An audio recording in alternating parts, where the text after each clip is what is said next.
तो एपिसोड की शुरुआत होती है और जुआंगमिंग सेक्ट के सोल्जर्स लू लिनजुआन और लू टिनजिया को घेर लेते हैं। तभी लू लिनजुआन उनका मजाक बनाकर लू टिनजिया से कहते हुए उन्हें धमकाती है कि इन लोगों को मरने का बहुत ज्यादा शौक है जो फिर से यहाँ मरने आ गए। तभी उन्हें एक लड़की की आवाज आती है जो कि उन्हें धमकाती है कि तुम दोनों को मरने की बहुत ज्यादा जल्दी पड़ी है, तब भी जुआंगमिंग सेक्ट से पंगा ले रहे हो। खैर तुम्हारी इस इच्छा को हम पूरी कर देंगे। और वहीं उनके सामने जुआंगमिंग सेक्ट के सोल्जर्स अपने कंधों पे एक डोली को रख कर वहां पे लाते हैं, जिसे देख के उन्हें अपने बचपन का याद आ जाता है जब जुआंगमिंग सेक्ट के ब्लैक व्हाइट एम्पेरेंस ऐसी ही एक डोली में आए थे जिससे एक लड़की उछलकर बाहर निकली थी और लूलिन जुआन के पिता को मार दिया था। फिर जुआंगमिंग सेक्ट के सोल्जर्स उस डोली को नीचे रख देते हैं जिससे धुआं निकलता है और उसके अंदर से ही वुचैंग और उसकी बहन जुआन लिंग दोनों बाहर की तरफ आते हैं, जहां उनकी नजर पहले सोल्जर्स की कब्र पे पड़ती है और लू टिनजिया उनके सामने गुस्से में खड़ा होता है उनसे लड़ने को तैयार। ये देखकर जुआन लिंग उसका मजाक उड़ाती हुई उससे बोलती है कि मैं तो डर गई। फिर अपने बड़े भाई ही वुचैंग से लू टिनजिया उसका शिकार है और सिर्फ वही उसे मारेगी तो वो उसको हाथ ना लगाए इसका वादा लेती है, जिसपे ही वुचैंग उससे वादा करता है और उससे कहता है कि जब वो उन गुड़ियों से खेल के खुश हो जाए तब वो उसे बता दें, पर जरा सावधानी रखना क्योंकि उनने जुआंगमिंग सेक्ट के लगभग 1 दर्जन सोल्जर्स मार डाले। ये सब देखने के बाद भी जुआन लिंग उनका मजाक बनाने लगती है और उनसे पूछने लगती है कि आखिर तुम दोनों कौन सी सेक्ट के हो, ताकि उनकी मौत के बाद उनके बड़े बुजुर्ग उनकी लाशों को ले जाकर उनका अंतिम संस्कार कर सकें। जो सुनकर लू लिनजुआन बहुत ज्यादा गुस्से में आ जाती है और ऐसा करने से पहले ही वो उसे मार देगी इस बात को कहते हुए अपनी तलवार से उस पर हमला कर देती है। कुछ बारों के बाद जुआन लिंग उसे गुस्सा दिलाते हुए लू लिनजुआन से पूछती है कि क्या तुम्हारा कोई जान पहचान वाला मेरे हाथों से मरा था तो तुम मुझसे इतनी ज्यादा नाराज हो। जो सुनकर लू लिनजुआन और भी ज्यादा गुस्से में आ जाती है और उस पर तलवारों से वार करने लगती है, जिससे जुआन लिंग समझ जाती है और वो उसे परेशान करते हुए उससे बोलती है कि तो कोई तुम्हारा करीबी मेरे हाथों से मरा था, जिसपे लू लिनजुआन और भी ज्यादा गुस्से में आकर अपने अटैक की स्पीड को बढ़ा देती है, जिन बारों से जुआन लिंग बाल बाल बचती है। फिर दोनों लड़ती हुए वहां से दूर चली जाती हैं। हालांकि ही वुचैंग लू लिनजुआन की मार्शल आर्ट्स को बहुत ही ध्यान से देख रहा होता है और सोच रहा होता है कि उसने ये वाली मार्शल आर्ट्स कहीं देखी है। उसके हाव भाव देखकर लू टिनजिया समझ जाता है और वो सोचने लगता है कि अपनी आइडेंटिटी वो दोनों इनके सामने अभी रिवील नहीं कर सकते हैं, तो उसका ध्यान भटकाने के लिए वो आगे बढ़कर ही वुचैंग पे हमला कर देता है, पर ही वुचैंग उसके अटैक को ब्लॉक करते हुए उससे किक मारने की कोशिश करता है, जिससे लू टिनजिया उछलकर दूर चला जाता है। लू टिनजिया को बचते हुए देखकर ही वुचैंग उससे इम्प्रेस हो जाता है क्योंकि उसकी मार्शल आर्ट उसकी बहन से तो उसे ज्यादा ही अच्छी लगी होती है। उधर दूसरी तरफ लू लिनजुआन गुस्से में अंधी हो गई होती है और जुआन लिंग पे अपनी तलवारों से अटैक करे जा रही होती है बिना रुके लगातार, पर इतने सारे अटैक्स के बाद भी वो जुआन लिंग को एक भी खरोच नहीं दे पाती कि अगर तुम नहीं बताओगी तो पता कैसे चलेगा, क्योंकि ब्लैक व्हाइट एम्पेरेंस ने तो अनगिनत लोगों को मारा है, तुमने आखिर अपने किसको खोया है, मास्टर को। इस पे लू लिनजुआन गुस्से में आग बबूला होकर फिर से उस पर अटैक करने लगती है और जुआन लिंग उसके अटैक से बचते हुए उससे पूछती है कि तुम्हारे भाई बहन, तुम्हारी माँ, और फिर लू लिनजुआन के पीछे पहुंचकर उसके कंधे पकड़कर उससे पूछती है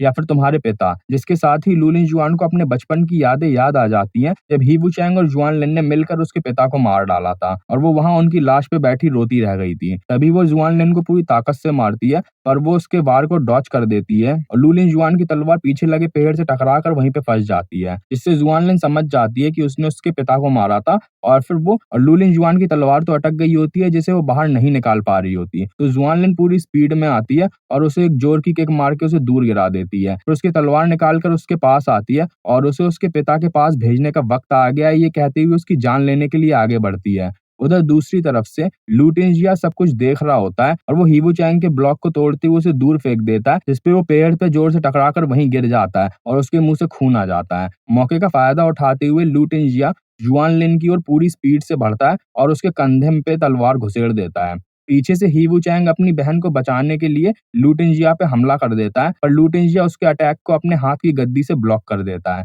जिससे ही वुचैंग दूर गिर जाता है और मौके का फायदा उठाकर जुआन लिन भी ही वुचैंग के पास आकर खड़ी हो जाती है। फिर ही वुचैंग हल्का दर्द से कराहते हुए खड़ा होता है और उसे बताता है कि अभी के लिए वो दोनों हार मानकर वहां से जा रहे हैं और वहां पर जुआंगमिंग सेक्ट के और भी सोल्जर जल्दी आ जाएंगे। इस पे लू टिनजिया गुस्सा होकर उन दोनों को अभी मार देगा इस बात की धमकी देता है, पर जैसे ही वो आगे बढ़ता है उसको हल्की कमजोरी महसूस होती है और अपने हाथों को वो देखने पे उसे एक जहर का घाव दिखता है और ये वही जहर होता है जिससे पहले लू लिनजुआन के पिता की मौत हुई थी। फिर जुआनलिंग उसे बताती है कि उसके भाई ने थोड़ी देर पहले जब उस पर हमला किया था तो उसे जहर भरी सुई चुभो दी थी। अब उसके पास सिर्फ 12 घंटे हैं, जिससे लू टिंजिया गुस्सा होकर उनकी ओर बढ़ता है, पर ही वूचैंग उसे बताता है कि अगर उसने अपनी ताकत और भी ज्यादा इस्तेमाल करी तो पूरे के पूरे शरीर में जहर और भी तेजी से फैलेगा। जिसके बाद लू लिंजुआन के समझाने पर लू टिंजिया और लू लिंजुआन दोनों वहां से चले जाते हैं। फिर जुआनलिंग ही वूचैंग से पूछती है कि अटैक अंकल यांग का किलिंग स्वार्ड सॉन्ग था ना, जिसपे ही वूचैंग उससे पूछने लगता है कि क्या उसने उन दोनों को पहचान लिया,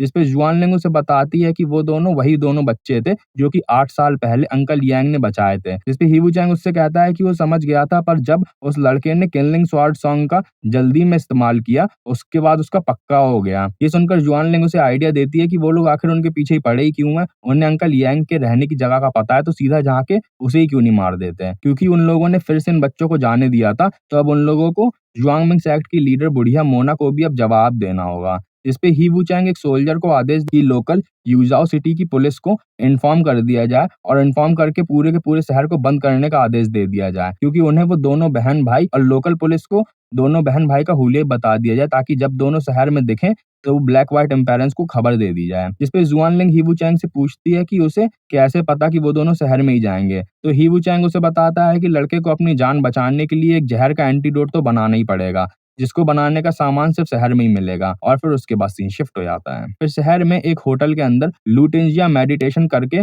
अपने अंदर से जहर को बाहर निकालने की कोशिश कर रहा होता है, और वहीं पास में लू लिंजुआन घबरा कर उसकी चिंता में सोच रही होती है और कमरे में इधर उधर घूम रही होती है। वो सोच रही होती है कि अगर वो थोड़ी और ज्यादा स्ट्रांग होती या मेडिसिन के बारे में उसे पता होता तो अपने भाई की मदद कर पाती। और वहां पर इस समय मास्टर यांग भी नहीं है, जो कि सब कुछ एक बार में ही ठीक कर देते हैं। यही सब सोचते सोचते पूरा दिन बीत जाता है और वो वहीं कुर्सी में बैठकर चिंता में सो जाती है। और फिर सीन शिफ्ट होता है और मास्टर यांग दिखाए जाते हैं, जो कि लू लिंजुआन के पिता के आखिरी पलों को याद कर रहे होते हैं, जहाँ पर उन्होंने मास्टर यांग से वादा लिया होता है कि लू टिंजिया को वो अपना शिष्य बनाकर उसकी रक्षा करेगा और उसे ट्रेन करेगा। जो सुनकर अंकल यांग पहले थोड़ा चिंतित महसूस करते हैं, पर लू लिंजुआन के पिता उसे बताते हैं कि लू टिंजिया का उसके भाई के अलावा पूरी फैमिली में कोई भी नहीं बचा हुआ है, पूरी की पूरी फैमिली को मार दिया गया है, जिससे लू टिंजिया की आइडेंटिटी का पता चलने का कोई चांस ही नहीं है। इस पे मास्टर यांग उसे अपना शिष्य बनाकर उसे उसे ट्रेन करने के लिए तैयार हो जाते हैं। इसके बाद मास्टर यांग लू टिंजिया से अपनी फाइट को याद करते हैं और फिर उसके बाद सीन शिफ्ट हो जाता है। तो जुआंगमिंग सेक्ट की लीडर मोना को खबर मिल जाती है ब्लैक व्हाइट एम्पेरेंस की हरकतों की, तो वो रेड मजिस्ट्रेट को ऐसा लग रहा होता है कि ब्लैक व्हाइट एम्पेरेंस ने फायर गैनोडर्मा खो दिया है और अब वो उसे ढूंढने में लगे हुए हैं, जिसको वो बताना नहीं चाह रहे हैं। तो ब्लैक मजिस्ट्रेट उसकी बात को काटते हुए अपने विचार देने लगता है कि उसे लगता है कि ब्लैक व्हाइट एम्पेरेंस झूठ नहीं बोल रहे होंगे, क्योंकि उनकी झूठ बोलने की इस वक्त हिम्मत ही नहीं है। अपनी पिछली करी हुई गलतियों के बाद अब वो झूठ तो बोल ही नहीं सकते हैं। इस पे मोना उन्हें बताती है कि वो गैनोडर्मा की तो बात ही नहीं कर रही है, वो तो ड्रैगन स्प्रिंग के बारे में पूछ रही थी। मोना के हिसाब से ब्लैक व्हाइट एम्पेरेंस ने 8 साल पहले ड्रैगन स्प्रिंग को खो दिया था, और अब आज अचानक से उन्हें उसके बारे में पता कैसे चल गया, जिसपे वो इस बात की जांच करने के लिए किसी को वहां भेजने का फैसला कर लेती है। तो रेड मजिस्ट्रेट उससे पूछने लगता है कि एम्परर मिंग को बताना चाहिए कि नहीं, जिसके बाद मोना उससे मना कर देती है, क्योंकि वो बिना किसी सबूत के एम्परर मिंग को परेशान नहीं करना चाह रही थी उनकी सेक्लूजन के वक्त पर। तो वो 5 हेल किंग को यूजाओ सिटी में जाकर जांच करने का आदेश देती है, जिसपे ब्लैक मैजिस्ट्रेट हल्का चिंतित हो जाता है। तो मोना उसे समझाती है कि प्रोटॉन साउंड सेक्ट को तो पता चल जाएगा जैसे ही जुआंगमिंग सेक्ट